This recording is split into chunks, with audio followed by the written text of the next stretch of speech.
Hi everyone, this is Doc Schneider from UMass Lacrosse. Hope everyone is safe and healthy.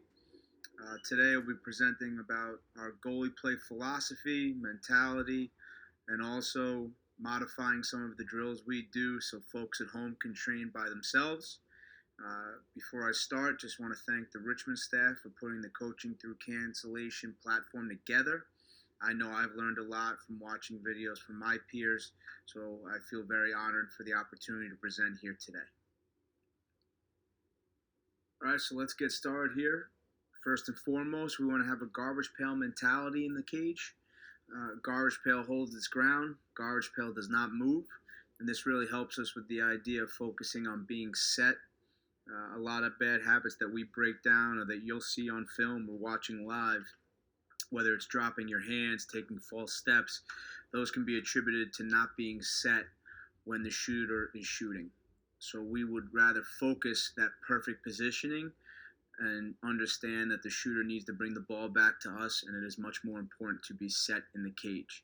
This will also help us understand that we want to have shooters beat us with a great shot low and away.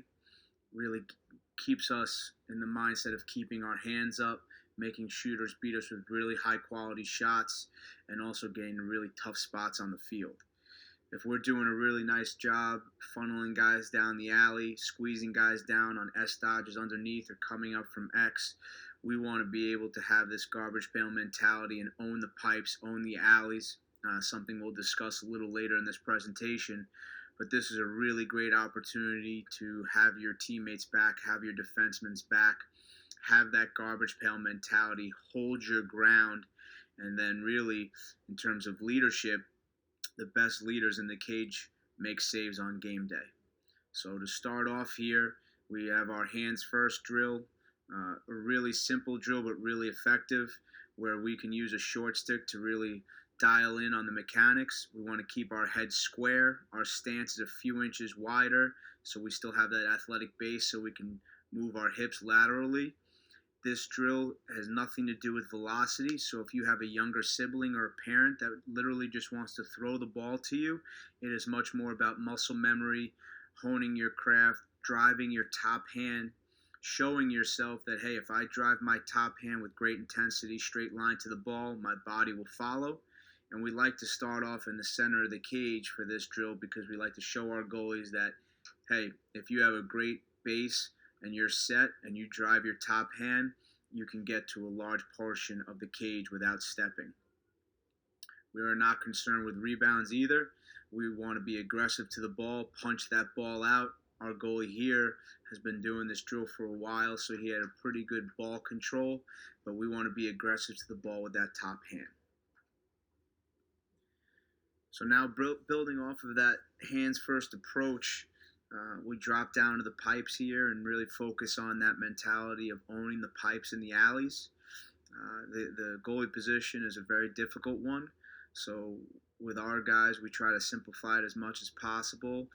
And if we can hold our ground, as we discussed earlier, make a high percentage of saves on low angle shots coming up from X down the alleys, we're able to keep our team in the game, and that's ultimately our goal, is to play well enough so that we put our team in a position to win the game. So here we have a hands first approach. If you notice, our goalie is not directly lined up with me on the goal line. I think a lot of times the biggest mistakes I see in the cage at the pipe are goalies change the way they play on the pipe, whether they get smaller, whether they get directly lined up with the shooter here. If the ball's thrown over the top, if the ball's skipped, if the ball's moved to the front porch, if this attackman hitches more top side, if you go completely square, change your stance on the pipe, you'll find yourself out of position a lot of times. This is a really good opportunity. Once we get a few reps with our hands first, we can have a build-up progression aspect where we go hands first, hands first, hands first, and then follow through with a full save. So we are really focused on saving the ball, not the shooter, understanding that the ball has to come back to us in cage. So real simple, breaking this down, doing this a little slower, but Sean has a nice stance. He's at a 45. His hands are up.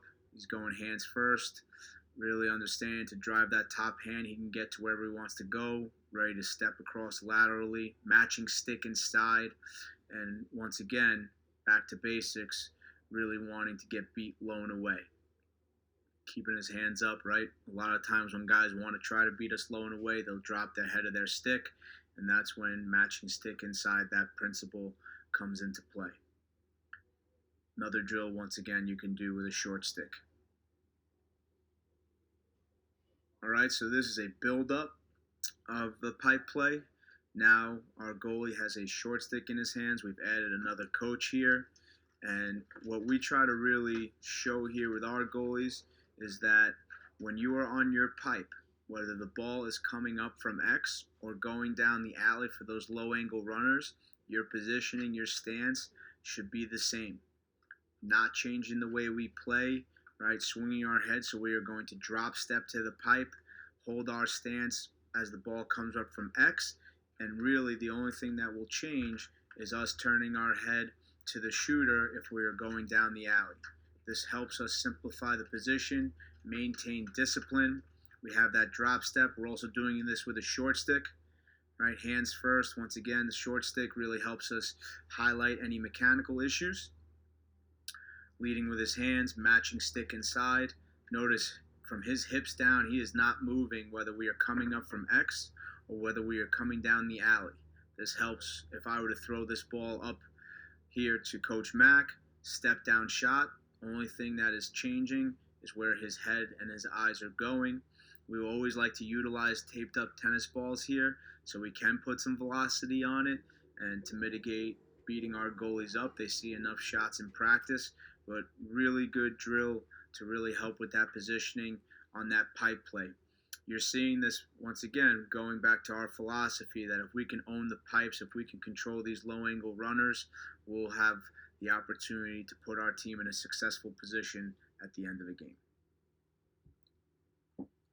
All right, so as we now move forward to the stepping aspect of the goalie position, obviously we step in cage, but for us, our large focus is that garbage pail mentality and our hands.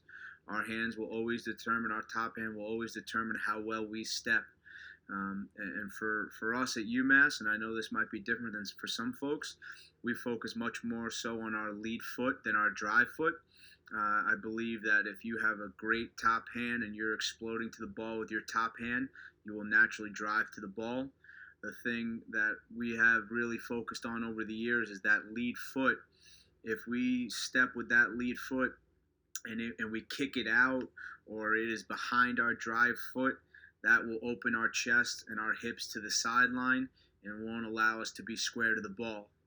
Another thing that we always talk about is just because we are stepping laterally more east-west, if our hands are driving north-south, that's perfect for us in cage. Just because you're stepping laterally does not mean it's not an aggressive step. So going back to the center of the net, we're focusing on our lead foot. So here we're just going to go stick side. This way we get great lead foot reps. And as you can see here, we're in our normal stance, making sure that that left foot is above our drive foot so we stay square. Great punch there, punching it back to me, not worried about catching the ball. Once again, not about velocity, so a sibling, a parent can throw the ball here. The biggest thing to focus on is that if you're going to rep out reps with your lead foot, stay stick side for 8 to 10. Go off stick for 8 to 10. Don't mix it up. You really want to keep it on one side. What that really creates, I think, is a great rhythm in terms of warming yourself up. So if you go back to those drills that we just showed with the hands first, you can really warm up a goalie east-west, or north-south. You can go across their body, you can go at their feet, and then you shift over to the lead foot warm-up where we're just focused on going stick side or off stick side. It's a really nice way to highlight all aspects of the shots you can see. So this pipe-to-pipe drill is definitely a drill you'll need to do with two coaches or two players.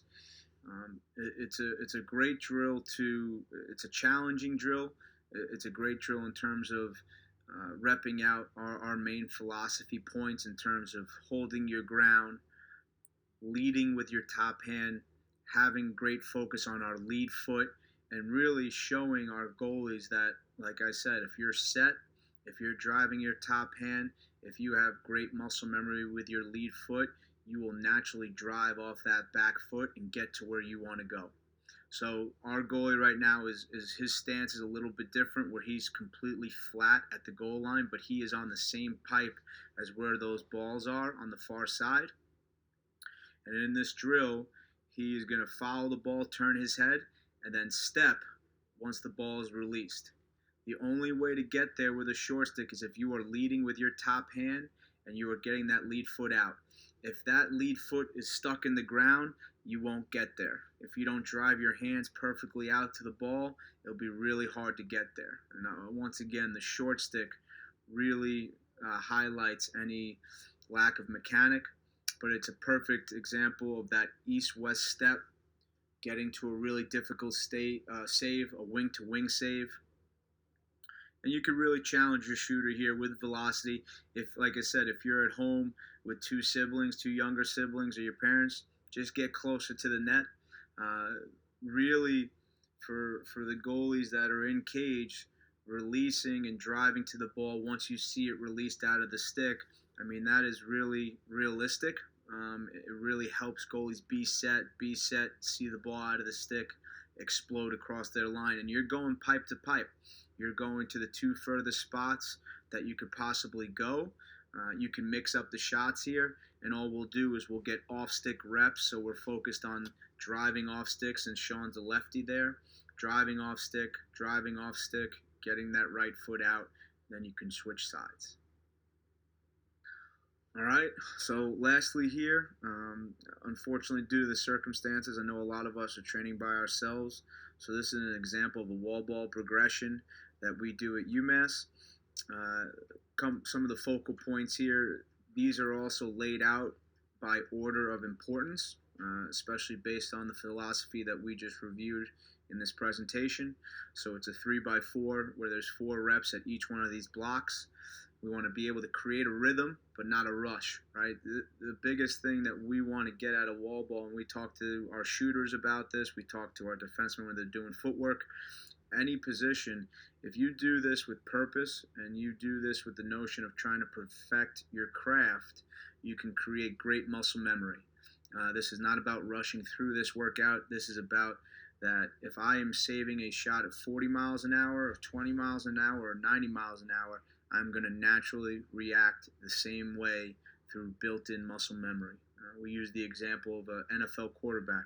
If he's throwing a 20-yard pass or a 40-yard pass, those mechanics stay the same. Just how hard he throws it is the only thing that changes.